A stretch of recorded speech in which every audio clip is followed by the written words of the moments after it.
Hello guys, English के गुरु channel में मैं योगेश शर्मा आपका स्वागत करता हूं।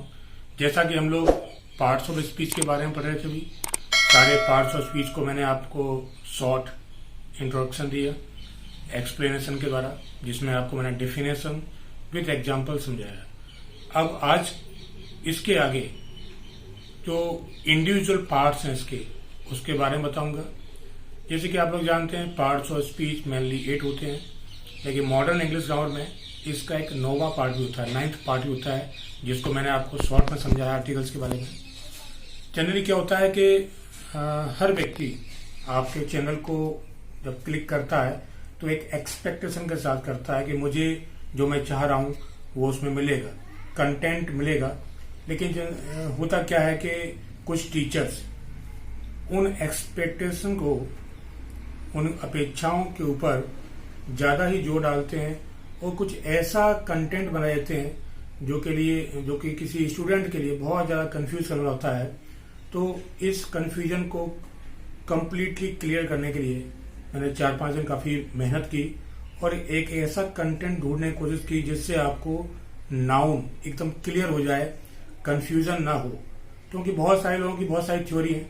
हम टीचर्स में कमी होती है कि हम जरूरत से ज्यादा उस चीज को खींचते हैं।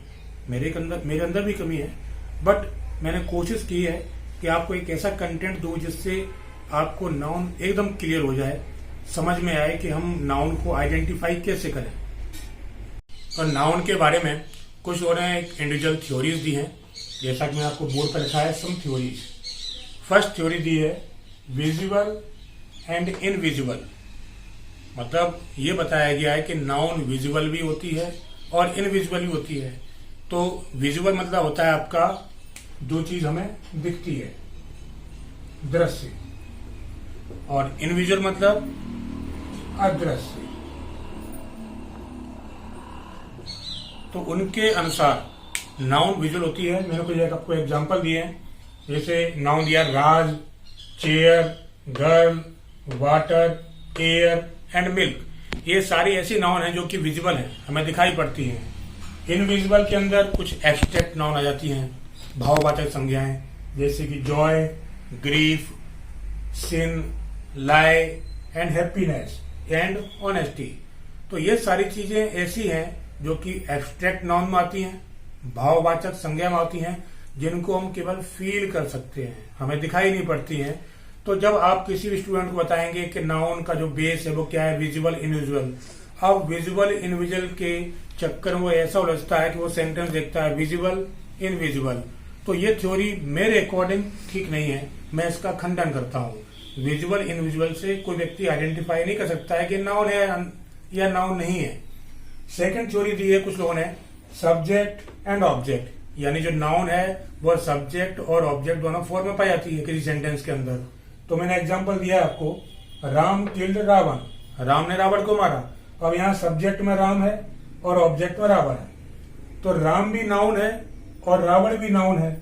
चलिए यहाँ तक ये बात सच सही निकलती है। सेकंड एग्जांपल मैंने आपको दिया है, I punished him for his fault, मैंने उसको उसकी फॉल्ट के लिए पनिश किया। अब यहाँ आई सब्जेक्ट दिया है और हिम ऑब्जेक्ट दिया है। आई जो कि नाउन नहीं है, प्रोनाउन होता है। हिम ये भी नाउन नहीं है, ये भी प्रोनाउन होता है। तो यहाँ पर इस थ्योरी का भी या इस स्ट्रक्चर का भी खंडन होता है कि हमेशा सब्जेक्ट या ऑब्जेक्ट में नाउन ही नहीं पाई जाती है, प्रोनाउन भी हो सकता है। तो इस तरह से ये एकदम क्लियर नहीं है कि नाउन सब्जेक्ट या ऑब्जेक्ट के रूप में हमेशा रहती है। थर्ड एग्जाम्पल दिया मैंने, आई गो टू स्कूल डेली, मैं पर डे स्कूल जाता हूं। अब यहाँ पर आई क्या है, सब्जेक्ट, और स्कूल ऑब्जेक्ट है। सब्जेक्ट जो आई दिया है वो प्रोनाउन है, ऑब्जेक्ट जो कि स्कूल दिया है जो कि नाउन है। तो यहाँ पर प्रोनाउन है सब्जेक्ट और ऑब्जेक्ट नाउन है। तो यह जो थ्योरी है ये कंप्लीटली अपनी जो अवस्था है, अपनी कंडीशन है, उस पर खरा नहीं उतरती है। तो ये चीज भी खंडित होती है कि ये थ्योरी भी क्लियर नहीं है। थर्ड थ्योरी है जो नेमिंग द थिंग्स, किसी वस्तु के नाम को देना, किसी वस्तु का नाम बताना। इसका मैं पूर्णतः समर्थन यूं करता हूं क्योंकि हर चीज के नाम को ही हम नाउन कहते हैं। नेमिंग द थिंग्स नाउन, अब आपको एक रोचक चीज बताता हूं। नाउन क्या है? नाउन जो है उसकी उत्पत्ति, उसका जन्म एक वर्ड है नाउन, नोमेन, NOMEN, जो कि एक लैटिन वर्ड है। लैटिन मतलब old American language, Latin word है। और इस नोमेन का अर्थ ही होता है नेम, किसी चीज को नाम देना, किसी चीज का नाम देना या किसी वस्तु का नाम देना। तो यहां से ये स्पष्ट है कि नोमेन से ही नाउन की उत्पत्ति हुई है। तो नोमेन मीन्स होता है नाम देना, गिव द नेम। तो नाउन का मतलब कुल मिलाकर होता है कि किसी वस्तु को नाम देना। एक छोटे से एग्जाम्पल से मैं आपको बताता हूं। मान लीजिए कि कोई लड़का है, हालांकि मेरी ड्राइंग बहुत अच्छी नहीं है, इस पर आप गौर ना करें। तो ये कोई लड़का है, अब हम और आप इसको नहीं जानते हैं। तो कम्युनिकेशन के लिए सबसे जरूरी चीज है कि हमें उसकी आइडेंटिफिकेशन मालूम हो। सपोज हमने उसको नाम दे दिया राज, तो हमने उसको नाम दिया राज। अब मैं और आप इस लड़के को जानते हैं, कोई थर्ड पर्सन जो इससे बात करने के लिए आ रहा है वो इसके नाम को नहीं जानता है।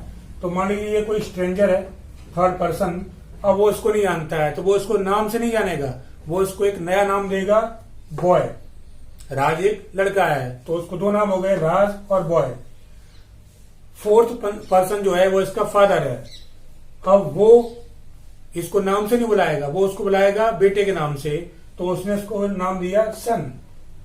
तो इसके 3 नाम हो गए, राज, बॉय, सन। अब इसके बारे में हमें कुछ और मालूम पड़ता है। तो राज क्या है?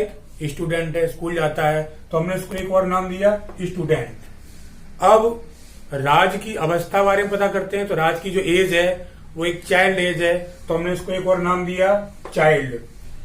अब थोड़ा उसके बारे में और जानने की कोशिश की। तो राम का जो बचपन है बड़ा गरीबी में था, तो बचपन को हम बोल सकते हैं चाइल्डहुड, तो एक और नाम आ गया इसका चाइल्डहुड। अब और थोड़ा सा उसके बारे में जानने की कोशिश की, उससे बातचीत की, तो मालूम पड़ा कि राम के अंदर बहुत ऑनेस्टी है, बहुत ईमानदार है, तो एक नाम हमने उसको और दे दिया ऑनेस्टी।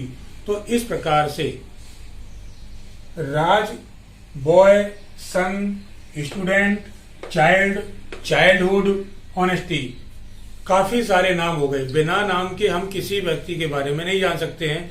तो ये जो थ्योरी है यहाँ कंप्लीटली इस पर अप्लाई होती है कि नेमिंग द थिंग्स, हम किसी वस्तु के नाम को अगर बताते हैं वही नाउन है। अब ये राज अगर अपने किसी जिस व्यक्ति ने इसको सन बोला है उससे बोलेगा, तो वो उसको क्या नाम देगा? फादर। तो फादर, स्ट्रेंजर, राज, बॉय, सन, ये सारे क्या हो गए? नाम। तो नेमिंग द थिंग्स है, इसमें जो थ्योरी है वो कंप्लीटली अप्लाई होती है। बाकी जो थ्योरी है विजुअल, इनविजुअल, सब्जेक्ट, ये ऑब्जेक्ट, ये कंप्लीटली इसके ऊपर अप्लाई नहीं होती है। तो मैं इस चीज का सपोर्ट करता हूं कि नेमिंग द थिंग, किसी वस्तु के नाम को देना, यही नाउन होता है। तो हम जो इतना टेंशन लेते हैं कि व्हाट इज नाउन, सिंपल सी चीज है, नेमिंग द थिंग्स, वस्तु को नाम देना, यही नाउन कहता है। एक आपको एग्जांपल और देता हूं मैं। हम बोले प्ले, गो, राइट, रीड। अब किसी से पूछा जाए कि क्या है, तो व्यक्ति उसका अर्थ बताएगा। प्ले मीन्स खेलना, गो मीन्स जाना, राइट मीन्स लिखना, रीड मीन्स पढ़ना। लेकिन अगर उससे पूछा जाए कि है क्या ये, तो वो इसको नहीं बता पाएगा, क्योंकि जब तक उसको इसके बारे में नहीं मालूम है। हमने इसको नाम दिया वर्ब। तो इन सारे शब्दों को हमने एक विशेष नाम दिया वर्ब। तो ये भी क्या हुआ? किसी वस्तु को नाम देना। तो हमने इसको नाम दिया वर्ब। अब वर्ब क्या है? ये भी नाम देना हुआ, तो इसको भी हम कह सकते हैं कि ये नाउन है। थर्ड एग्जांपल मैं आपको देता हूं एक और। Raj is playing cricket with his friends in the park. अब इस सेंटेंस में अगर हम देखते हैं तो ध्यान से, राज, क्रिकेट, फ्रेंड्स एंड पार्क, अगर इनको हम सेंटेंस गौर से पढ़ेंगे तो इन चीजों पर हम ज्यादा अधिक स्पष्ट रूप से फोकस कर पाते हैं। तो इसमें राज नाउन हो गया, क्रिकेट भी नाउन हो गया, फ्रेंड्स भी नाउन हो गया, पार्क भी नाउन हो गया, क्योंकि हम इनको जब पढ़ते हैं तो एक विशेष इमेज हमारे मन में क्रिएट होती है। Second example, I have a car. जैसे हमने सेंटेंस पढ़ा तो हमारे मन में तुरंत इमेज क्रिएट हुई कार, तो कार भी क्या हो गया? नाउन हो गया। आई लाइक योर ऑनेस्टी, मैं आपकी ऑनेस्टी पसंद करता हूं। जब इस सेंटेंस को पढ़ेंगे तो एक सेंटेंस में विशेष वजन आएगा, एक इमेज क्रिएट होगी, फोकस आएगा, वो हो गया ऑनेस्टी। तो इस प्रकार से ये 3 विशेषताएं होती हैं जो कि आपको बताता हूं, जो जिसको आप कभी नहीं भूल पाएंगे। इसको आप क्लियर बहुत सारे सेंटेंस में एकदम आइडेंटिफाई कर लेंगे कि ये नाउन है। पहली विशेषता ये अधिक स्पष्ट, हम सेंटेंस को पढ़ते हैं, पढ़ते ही तुरंत क्लियर हो जाता है कि ये सेंटेंस बहुत ज्यादा क्लियर है। दूसरा अधिक वजनदार, जब उस सेंटेंस को बोलते हैं तो उस सेंटेंस विशेष स्ट्रेस आता है, वजनदारी आती है। तीसरी चीज इमेज क्रिएशन, किसी भी सेंटेंस जो हम पढ़ते हैं तो एक विशेष शब्द के लिए हमारे मन में एक अलग से इमेज क्रिएट जाती है कि राज ऐसा होगा, पार्क ऐसा होगा, कार ऐसी होगी, ऑनेस्टी। तो इस प्रकार से ये क्लियर है कि नाउन को समझने के लिए बहुत ही सिंपल ट्रिक है। More clear, more weightage, stressed and image creation, ये तीन चीजें अगर आपने सेंटेंस में पकड़ ली तो नाउन को पहचानना बहुत आसान हो जाता है। बिल्कुल भी कोई प्रॉब्लम नहीं है, एकदम क्लियर नाउन है। इसके आगे मैं आपको बताऊंगा नाउन के पार्ट्स के बारे में। हमने ऑलरेडी पढ़े हुए हैं तो पार्ट्स को समझने में कोई दिक्कत नहीं। मेन चीज है नाउन को आइडेंटिफाई करना। तो उम्मीद करता हूं कि नाउन को आपने बहुत क्लियरली समझ लिया होगा। अधिक स्पष्ट, अधिक वजनदार, इमेज क्रिएशन, ये तीन विशेषताएं हैं जो कि नाउन को क्लियर करती हैं।